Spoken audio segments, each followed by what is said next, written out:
So Libra and Libra rising, the full moon in Aries is happening in your seventh house. So this is all about commitments and partnerships, right?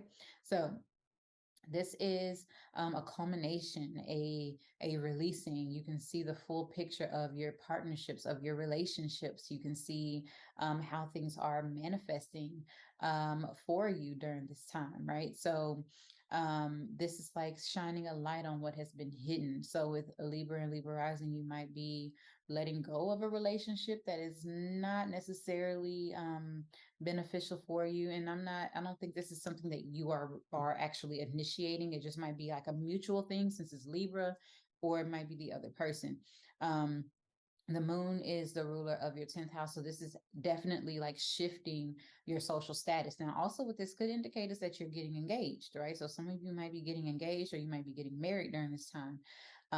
And you could also, if it's not like an intimate relationship, this could be like a business connection where you're making new commitments in business, you're making new commitments in your career. And this is like a culmination of the work that you've previously put in, with the moon ruling your 10th house. Okay. And it's being, although it's in your seventh house, it's like, I have arrived to this moment kind of thing. Okay. So then you have the new moon solar eclipse in Scorpio in your second house.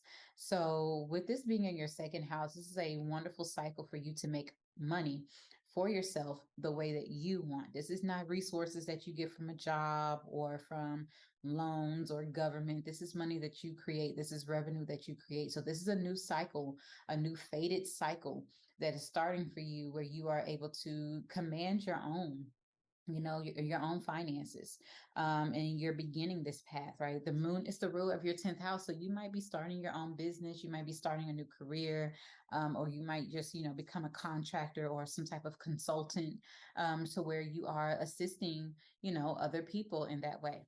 Okay. And maybe even like assisting yourself, and this is like making you money also.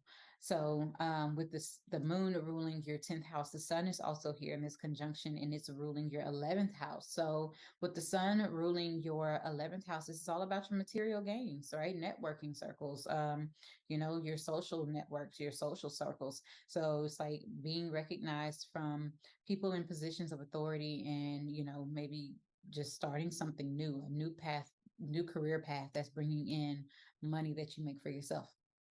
Okay, I think that's exciting, Libra.